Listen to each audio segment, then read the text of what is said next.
Can everybody hear me? I feel like that's not usually a problem for me, as both my patients and children have told me that I have a horribly loud voice and can't modulate it.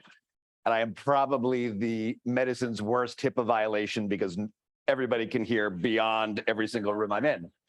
All right, so and thank you very much for inviting me to talk today. It's like hearing a lot of powerful stories already. I mean, just reflecting on the idea of the cheat sheet and like the narrative of who your patient is. I mean, admittedly, as a physician, when I meet a new patient for the first time, when I'm meeting somebody that I've seen for a while, it's helpful to know that narrative of who you are, who this patient is, what's important to them, and how honestly, like every condition, every symptom affects them, whether like constipation prevents them from doing what they want to do, whether vomiting prevents them from being with other people. Like it is a phenomenal thing with the idea of putting a narrative in that we can all reflect on, especially in the ER. Like when you're meeting a random person in the ER, that provider is not going to know who your child is, because this is their turn in the ER to work. And just how amazing that would be at every hospital if we could have that. So I have a few disclosures that are not, I don't think, at all relevant. I think a few other disclosures to share is that I think in GI, we are from clearly the basic science level in studying this, there is a lot of effort going in. I think from a clinical and better understanding of what works and what doesn't, I think everybody has a different path and a different story. And I think there's a lot more that we can learn in the coming years. I think the other important thing to at least say is, I think the GI track is very fascinating, and I think it also takes many people in directions and travels that they don't necessarily want to go, and trying to find the best strategy is, I think, in many ways, individual dependent. So I was going to talk about a few different common conditions in MSMDS that affect a variable number of people. So malrotation, which, this is something that occurs in the general population at a pretty rare rate. And the fascinating thing with malrotation is that while it's thought to be about 1 every 6,000 people having malrotation, symptomatic malrotation needing correction, when looking at the larger population, kind of adults, that it actually happens at a much higher rate. And that is something that we don't totally know what to do with. That when you find it, is it the cause of the symptoms? Do you need to act? I know many of my adult colleagues actually don't feel necessary that someone needs surgical correction if they're finding it in a kind of surprising way because you're getting a CT scan or some other imaging study. It is found at a very high rate in this condition, though. It is 30 to 50%. And I suspect part of that's because people with ACTA2 mutations are more likely to have imaging studies, so you're probably going to capture at a higher rate. But the reality is, I suspect it is even happening at a higher rate than 30 to 50%, to be honest. And the vomiting is the primary reason why people will present with this. It is, for the most part, when you look at who's presenting and who needs surgical correction and who needs this to be corrected and addressed, it largely is presenting in the first few years of life. I mean, and that is the big thing, where if 3/4 of kids or people are presenting and with their symptoms and needing correction, probably the remaining 25% are being more found on as an incidental finding. And again, balancing out the risks and benefits of everything that we do, knowing that there is always an up and a down potentially with every decision. Does everybody need surgical correction? Probably not. So normal rotation is a fascinating thing. If you just imagine what is supposed to happen, as we're developing as a fetus, the small intestine is vast and very big, and it is all kind of crammed in the middle of our belly. For most people, it's crammed into the middle of the belly. And as we develop, it's kind of a fascinating thing that the appropriate design is the liver gets dramatically bigger, and then the small intestine comes out of the abdominal cavity and then needs to go back in a very fancy dance over time. And for most people, that works out. And there's a lot of different pathways that kind of drive that. I think the important, kind of coming back into coming into this anatomy. So the line here kind of represents the fact that when the small intestine comes back into the abdominal cavity, it is tethered in a very wide way against the back wall of the abdominal cavity, the viscera. When that doesn't happen, then you actually have a much narrower side. So there's two different ways people can present with malrotation. It is either the recurrent vomiting because of these bands that come across. So the cecum, like this part of the intestine that is supposed to be down here on the right lower quadrant, like down where your appendix also like is traditionally. There's a band that comes across if you have malrotation that backs up in the stomach and you're vomiting a good amount. That oftentimes can present at a very young age like reflux, but we need to have kind of a lower threshold, certainly for people with ACTA2 mutations, that it may not be reflux. Reflux is a common thing at a very young age, and like excessive vomiting, really, we should really be thinking about malrotation. The other, like probably the big concern that we don't want to, the reason why we don't want to miss malrotation is that it can lead to volvulus, where across this very small pedicle where the entire small bowel is tethered, it can twist and then present with a much more like significant abdominal catastrophe where the blood supply is not being delivered to the small intestine, and that requires a surgical, like that's a surgical emergency. I think that is, again, typically why a lot of people are presenting at a young age with this, or they're not presenting at all. And why that is, why many people can if they don't present really young, are typically fine. We don't totally know. There's probably other adhesions that we just don't know about for those people that remain asymptomatic for their life. And it is fascinating, like there's now a good amount of data to figure out like some genes that factor into this that kind of help decide why the liver's on the right side, why the heart is typically on the left side, and that helps this dramatic dance that happens during development. ACTA2 is also has also been clearly associated with malrotation. The reality is that is probably not so much left-right. That is more, as Dr. Carroll was saying, smooth muscle is everywhere. Smooth muscle affects everything. It is that delicate dance where where things come back into the abdominal cavity that the smooth muscle is not appropriately cooperating. And similarly, there's other mutations in other isoforms of actin that have also been described to cause malrotation. And really the way that you find it is, traditionally with imaging studies. And I should say, knowing that some people will have at a very young age need like an abdominal surgery too, you can certainly see malrotation just during an abdominal surgery. And so many children are also found that way, but ultrasounds are helpful to a degree. The upper GI series is clearly like the gold standard. And I think a reasonable thing for anybody with vomiting at a young age, especially if it's bilious, to have a one-time upper GI series or barium study that can be potentially piggybacked onto other things too, involving barium. The procedure is a one-time procedure where these bands here are lysed, and then the intestines are placed in typically in the right side of the abdominal cavity, and then that's it. And then that, at least, even though it's not in a perfect location as a normal rotation, that prevents actually the potential for volvulus. And because you've incised these LADS bands that we're going across, the vomiting really should be at a much lower rate. So that then leads into knowing that many kids with malrotation also have motility disorders.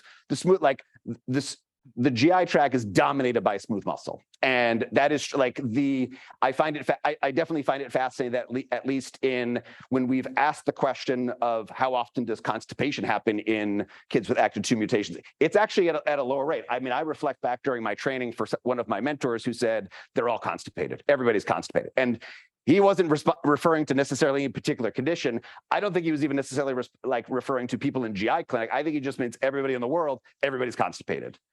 So if he had his way, everybody would be on a laxative. And admittedly, I do take that to heart, that constipation happens a lot. It happens to all of us probably in this room at some point. And certainly hypoperistalsis has bad constipation has been reported kind of across the spectrum of mutations in ACTA2. It is not exclusive to one or the other. It is still fascinating that it is not highly penetrant either, that there is not any particular mutation that has been definitely described to have constipation.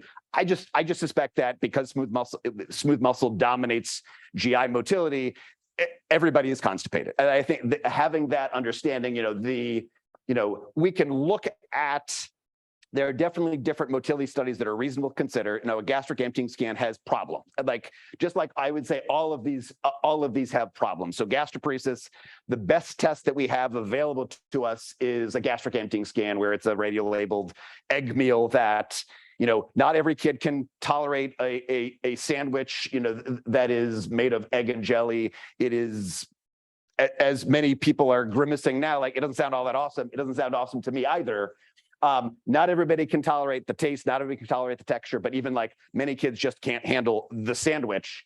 There is the ability to do a liquid phase 2. I think it is much less helpful. I think it's more done by clinical exam, like I would say clinical symptoms, thinking about, do we treat gastroparesis empirically, knowing that the liquid phase gastric emptying has its problems. Like, across the gamut, it has its problems.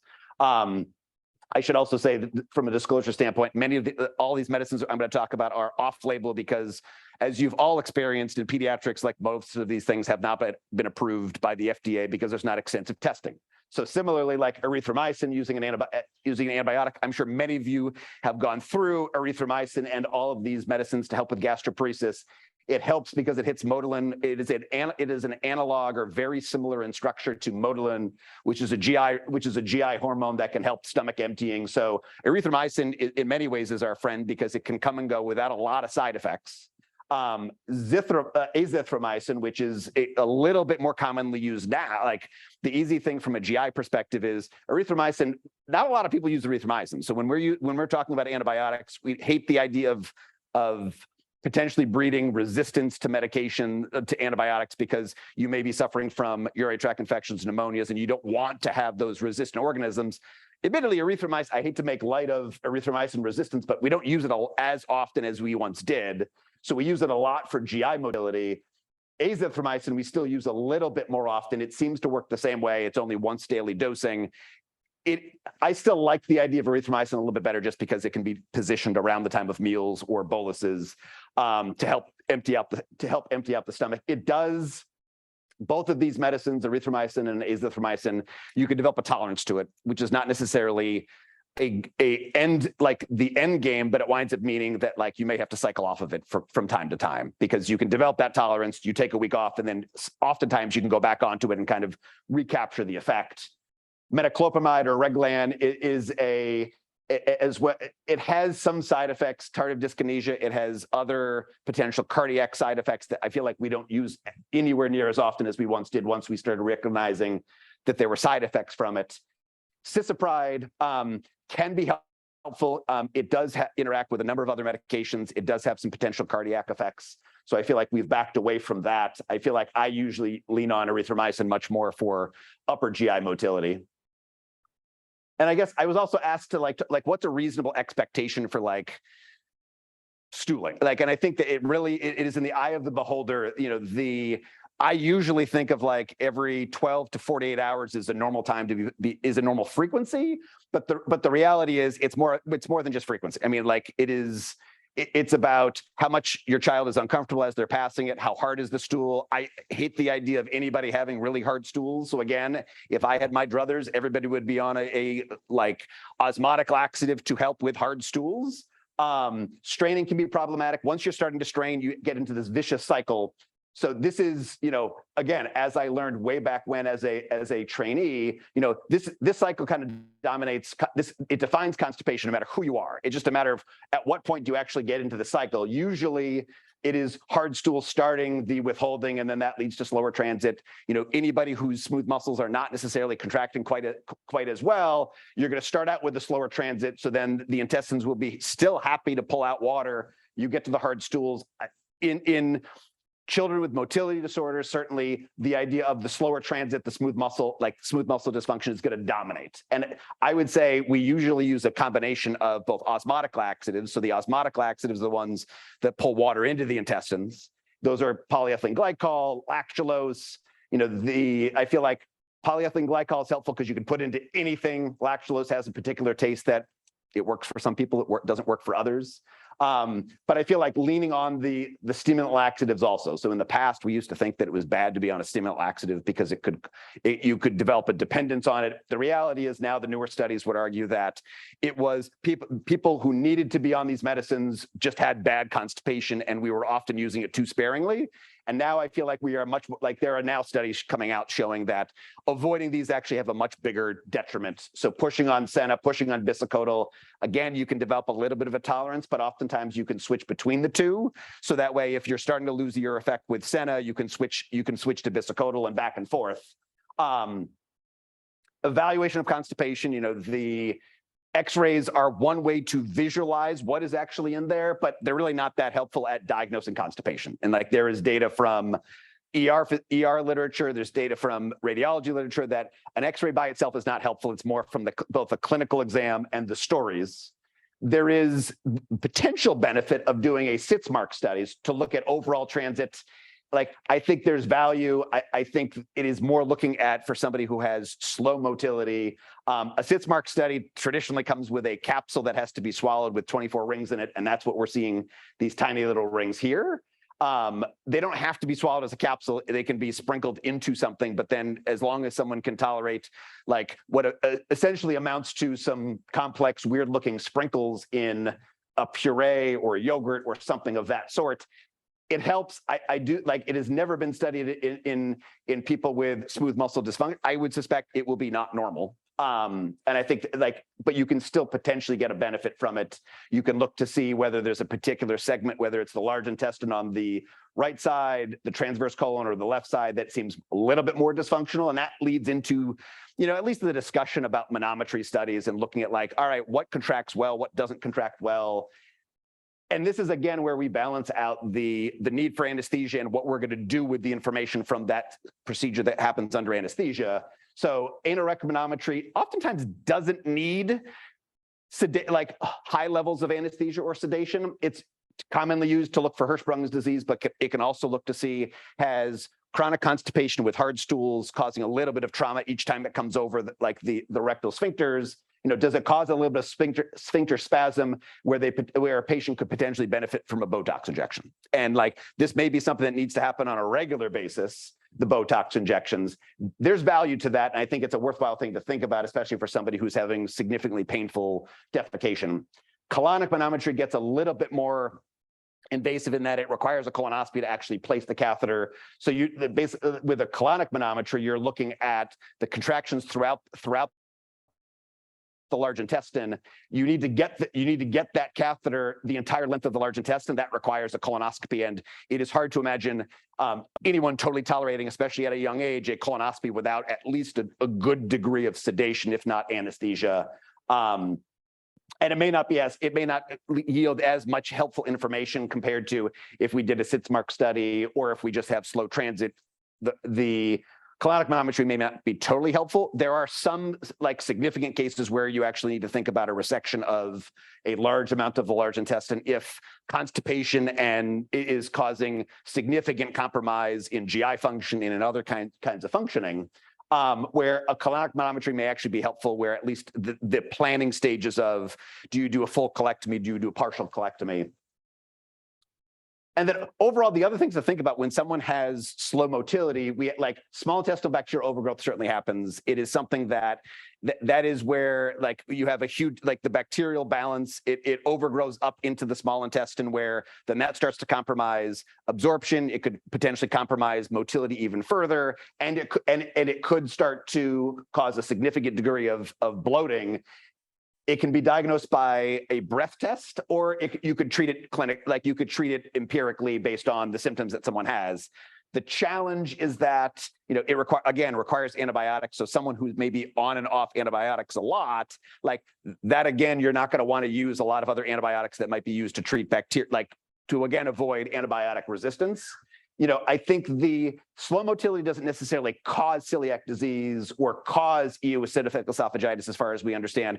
It potentially plays a role, though. And I think that gets more at could smooth muscle issues and slow motility change the bacterial balance in even the under-recognized microbiome of the esophagus or the stomach?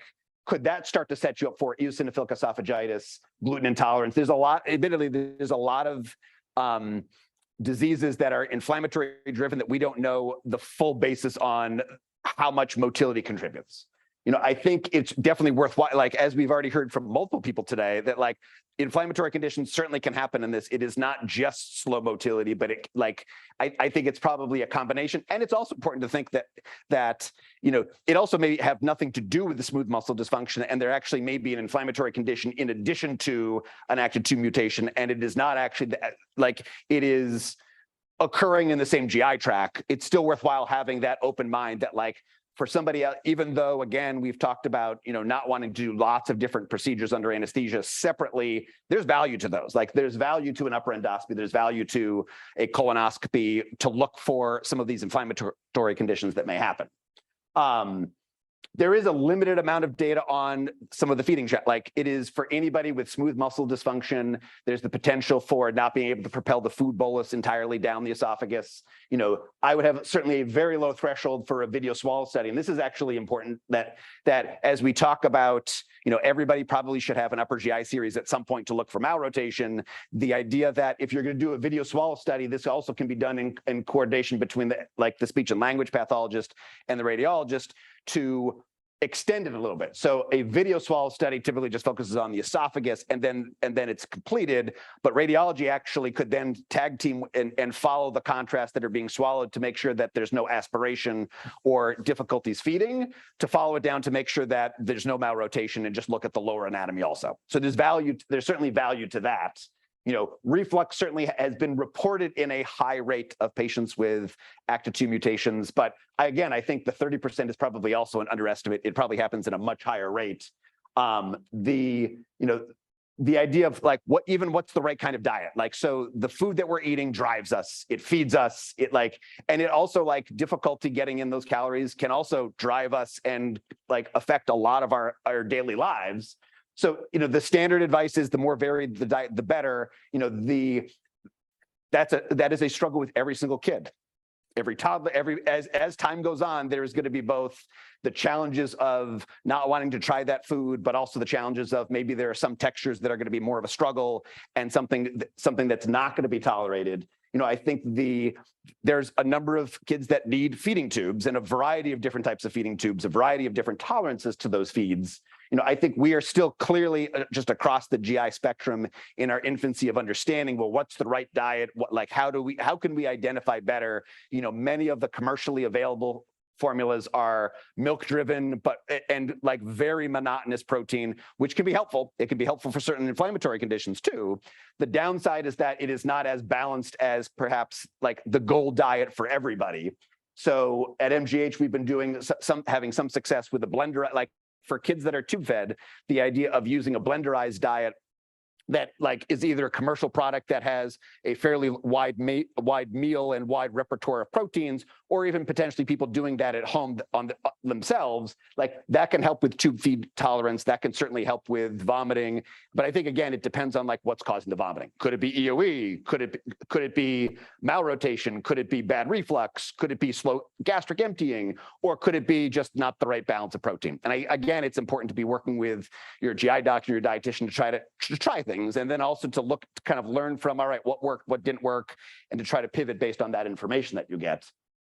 It's oftentimes that the GI symptoms aren't always due to a specific food or ingredient, but it could be. I mean, I think that's why working with your team and kind of recording and keeping a good record of what has worked and what hasn't worked is important.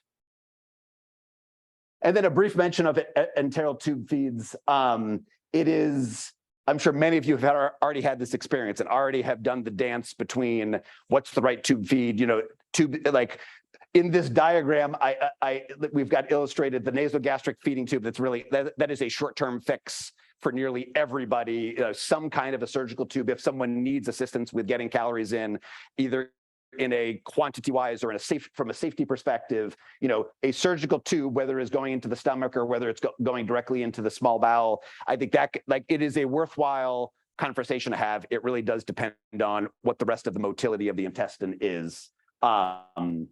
And then a brief mention on reflux, that there is, again, Upper endoscopy, it almost all, like I honestly don't know that there's a great way to do an upper endoscopy without at least some degree of sedation in young children. To be honest, never having had an upper endoscopy, I'm not sure I would necessarily want to have the camera coming right at my face. But that speaks more to me probably than anything else. It usually requires anesthesia, if not some sedation. The idea of transnasal endoscopy that was just mentioned, like that, there is the potential of that is coming down the road. It's still in its infancy, where it is a much more slender camera to at least look, that may not require anywhere near as much sedation, and may not, and at certain centers are already doing it without sedation. The challenge there is you can't take biopsies, so there's a little bit of limitations, a little bit different than the standard endoscope, but there's value to that. And I think that, like, for people that are going to need to avoid anesthesia and avoid large doses of sedation, that is going to be also a very valuable tool. It's probably not mainstream quite yet, but hopefully in the next couple of years, we will be there. And then the idea, at least to the, I can't finish any clinic without getting onto a soapbox about acid blockade and proton pump inhibitors that are used a lot. There's value to it. There's also lots of downsides.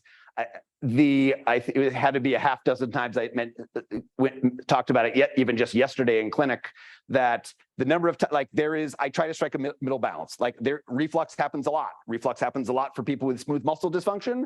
Reflux happens a lot in general. There are benefits of acid suppression, because for anybody who's had a little too much coffee and had that heartburn, that there's value to getting rid of that, especially if that's starting to have effects on eating, especially for young kids that won't necessarily be able to decipher, I can't eat because they just burn so bad, and instead I'm just not going to eat, or I'm not going to eat a variety of different textures.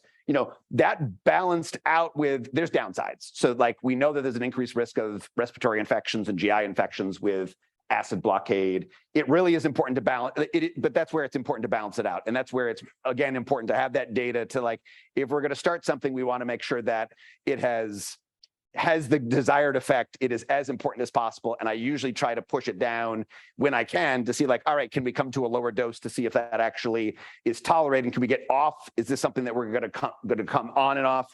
Knowing that ideally we're trying to minimize the risk for upper respiratory infections that, much like the GI tract, can take you in places that you really don't want to go. So I tried to cover at least some of the initial steps in the path. I mean, clearly everybody has had a different experience. Some very far down the path with GI problems. Some on the shorter side and maybe not as affected. I'm happy to take any questions. I think now's probably the time for questions, if I remember where the schedule was. Thank you.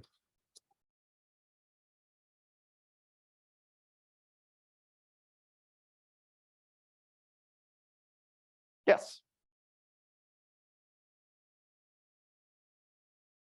Okay. So I have a question that I don't know how to phrase as if it's not about my son, but our GI doctor had asked us before. He was debating on whether to put our son on a feeding tube because he was not gaining weight very quickly.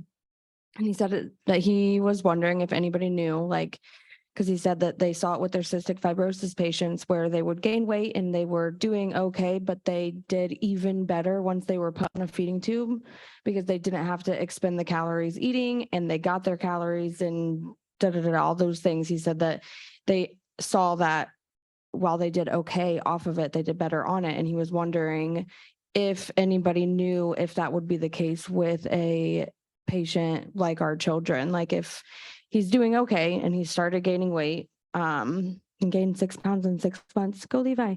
But he was still wondering if he would do even better, grow more, and have better quality of life if he was put on a feeding tube.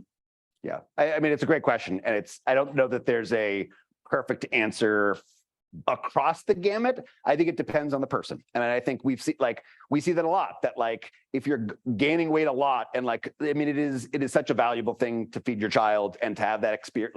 I think sometimes if there's a lot of resistance with the feeds, I think there's a potential benefit of a feeding tube in that there's a couple of reasons. I could think of at least 3 different reasons for a feeding tube. One would be if someone has their video swallow study and they're aspirating a good amount and like, all right, it is not necessarily safe to take in as many calories as we would want. That would be a much more straightforward, gosh, we really need to find a way to get good calories in.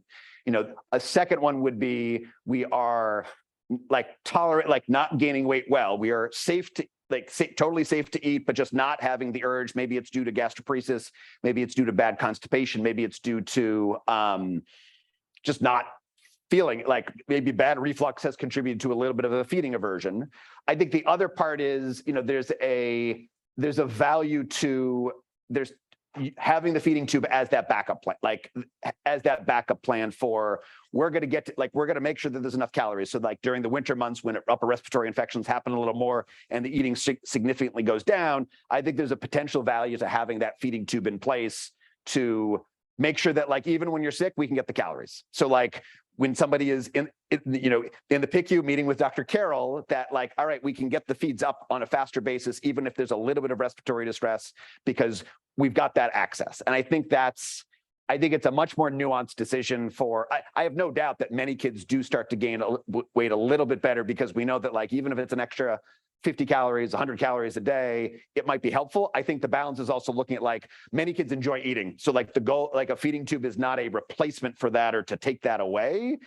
I would view it more as an auxiliary option to say, all right, if we're not having it today, or we're sick with a urinary tract infection and febrile and miserable and not wanting to eat and get the calories in, there's that other avenue to make sure that we can get the calories in, we can heal up from our infection, and we can grow. That's a long answer to, I don't think there's a lot of great data to say it helps everybody, but I think there's a potential value to it. Yeah. I've got a question. Maybe you said that, but as you might hear, I'm from Germany, and it's you spoke very fast. Apologies. Loud and fast. Yeah. There's no general advice to avoid gluten, right? There's not. No. I mean, I think it is. It's a reasonable thing to think about if somebody is having abdominal distress. It's definitely worthwhile as we pull out of any particular food to work with a dietitian, so that way the subtraction of gluten or any other food is mirrored with, all right, let's make sure that we are replacing it with something rather than just subtracting. Okay. And we saw this video, those guys over there showed us the video of gut movement in this mice model, and there was no gut movement. Is it the same with our kids, or do they really have no gut movement, or is it almost no gut movement, or? It's probably not no gut movement. It is probably significantly lower. It is the value of studying a condition with mice is so helpful, but again, there's a lot of other variability that looking at the mice, they're all essentially identical twins of each other, and for every single person in this room, even though the mutation may be in the same gene, it's a little bit different. The penetrance is a little bit different. So yeah, I would probably hesitate to say there's no movement, because the reality is otherwise then you would never see a stool at all. Nobody would ever poop, which is clearly not true, but it is definitely significantly low motility. Okay, thank you.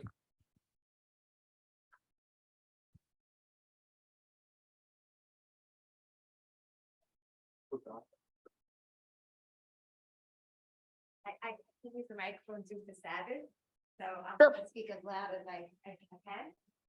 So my daughter is named Diane, and she has R179 she does have a malrotation that was discovered at birth, and we did the last procedure.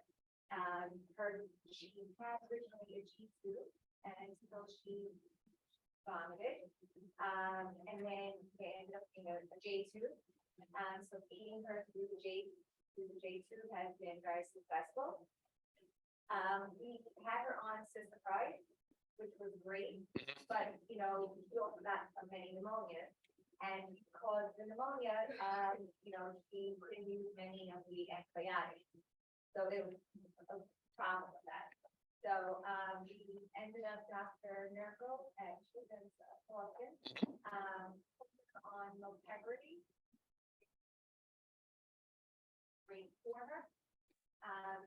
really well. She's yes, want to put that out there. And have you used Motegrity for that? Yeah, I mean, it is, so yeah, so Motegrity, and I had intended to briefly mention it too, although I didn't have it in the slide. Like, so Motegrity works similar to the cisapride, does seem to have effects both on like upper GI transit, but also is approved for adults with constipation, that like, there's certainly value to it. And I think actually like with yours, like we often will struggle with getting an insurance company to approve these medicines, like especially if they're only approved for 18 and up. And I think that's where the value of kind of getting the pooled experience of, oh gosh, Motegrity seems to work here's a number of patients, with this condition that it could work. And that potentially could be a much more powerful tool for to convince an insurance company to actually cover it for many other patients. I think that's where the value of this group is here, and like even to look at the combined experience of what has worked, what hasn't worked. Because I mean, a different soapbox I could get onto is how horrible insurance companies sometimes can be for approving or disapproving medicines. That having that value, like that's at least, I mean, insurance companies still may say no if they know that 30% of people with ACTA2 mutations benefit from Motegrity. But that's at least, it helps all physicians to make that case early on. I've used it. It does come in liquid form too. It's traditionally a pill. It definitely can be helpful. I think it is hard because it's one of these newer medications that also you get yanked around of, it may be covered in 2023, and the next year insurance decides, well, we're not going to cover it, so you're going to go without it. And I've had that experience with a few of my patients that were doing great on that medicine, then they suggested something else, admittedly only because it's only approved for constipation,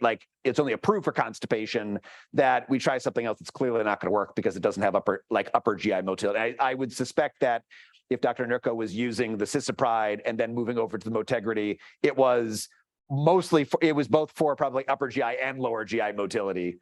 Motegrity can certainly be a helpful medication for anybody. We have an online question. Rachel wonders if there's concerns about edema regimens with the lack of contractibility with the colon. Could it cause more damage to the colon than benefits of the enemas? It's a good question. I mean, I think an enema can be helpful for anyone who is struggling with a large burden of stool at the end of the intestines to kind of liquefy it, to have it come out. Again, I wouldn't do it probably by itself, not because it necessarily would cause harm, but because at least I would agree with the idea if the motility is slow and we have a large amount of stool at the end, having something from a stimulant effect to get it out too would be helpful. It probably would not cause direct damage directly to the intestinal wall, because that should be tolerated. I would just worry that it may not be as effective by itself as other regimens. I thank you so much. Grace, I think there is an international meeting happening at the same time for the GI folks this week. There is. Yes. CDW is happening in Chicago. Okay. So more thank yous for being here and taking time from that other meeting. If you wanted to assess the effect of a drug for this disease, we need to characterize what's going on in each patient. What studies would you recommend we are acquiring? I just saw the Swallowing Plus series as a very reasonable thing to offer, low radiation, very useful also for all therapies that the kids need to get. Yep. Anything else that you will? I mean, to capture it, the response to a medication, I think there's potential value to like a SITSMARC study where you actually can get where the figure that I showed you, you basically are getting an X-ray to see how many of those 24 rings are still there at a particular time point, that it's normal to have 6 rings or less. So that is one potential thing to look at, a drug outcome of, all right, you've got 18, you've got either have an abnormal motility study with more than 6 rings left, or you actually count the number of rings. That's a quantifiable number, similar to a gastric emptying scan, again, knowing that there are some potential downsides to it. And the liquid gastric emptying scan, the downside to it is there's not any like international norms for like, well, what should it be? But if you're going to start a medicine, like, is there potential value to doing a gastric emptying scan before and after, like from a liquid phase, where then you can look at the 2-hour mark, 36% has emptied, and now on a medication, it's now 90%. Like that, especially on an individual patient basis, could be certainly helpful. I think those are probably the quantifiable things. Okay, sorry. One more question. Right here. Oh yeah. Sorry. So you talked about EOE for like just a brief time. Okay, I'll just ask what your opinion is on doing a swallowed medication, like budesonide with syrup, so it sticks to the throat instead of an elimination diet. Like, how long can you keep that up? Because taking food choices out of a toddler's diet who already eats very little is not ideal. Yep. It's a great question. Like even just across the eosinophilic esophagitis world, I think the swallowed steroids aren't great because you run the risk, it can be an effective treatment. So when you've got allergic inflammation in the esophagus, you can either take away a potential food trigger, which would potentially get people into remission, or doing a swallowed steroid where it treats and decreases the inflammation. Also effective. The downside to at least that is you run the risk of developing like a yeast infection in the esophagus and then ultimately getting the same, like, not in a pessimistic way, but to a degree, in my pessimistic view of the swallowed steroids for long-term is you're kind of trading one reason to have difficulty swallowing from an inflammatory side for a different reason to have inflammatory reasons to not be able to swallow. So like it happens a lot. And I feel like that's, at least in our program at MGH, we use much less swallowed steroids now because we had seen that at such a high rate that we are unfortunately repeating the endoscopy to see is the EOE not under control. And it turned out that it looked like now we have a yeast infection in the esophagus, treat that. But that oftentimes will come, once you have that the first time, you have a high risk of that coming back again. There are admittedly newer medications also out there now that are approved in 12 and up. That's a biologic called dupilumab that is a biologic medicine that's very effective at treating eosinophilic esophagitis that doesn't require food, like necessarily avoiding food, and does not increase your risk of fungal infections. That it's only been approved now for about 12 months, but we found great success with it. It is for 12 and up. Again, as you've heard me say many times, like there's a lot of drugs that we use that are not approved. It is one of the more expensive medicines, so it is hard to get an insurance company to approve it at a younger age. There are some approvals at younger ages for asthma and for eczema. So, many kids that have eosinophilic esophagitis also have asthma or eczema. So I've had one kid at 9 that we got it approved under asthma criteria, and I think that. That's what a lot of people are doing for the young. Like we can make a winning argument from an asthma perspective, even though it's also going to help treat their EOE. And even though I'm a GI doctor, that's clearly like, I'm not going to tell the insurance company that I want this for the EOE. But in the event it actually accidentally helps the EOE, but also helps the asthma that we're going into insurance for, that could be helpful. Hello. Hello. Excuse me. I'm really. So this is unfortunately one of those scenarios where we don't have enough time to. We have to request, right now, during our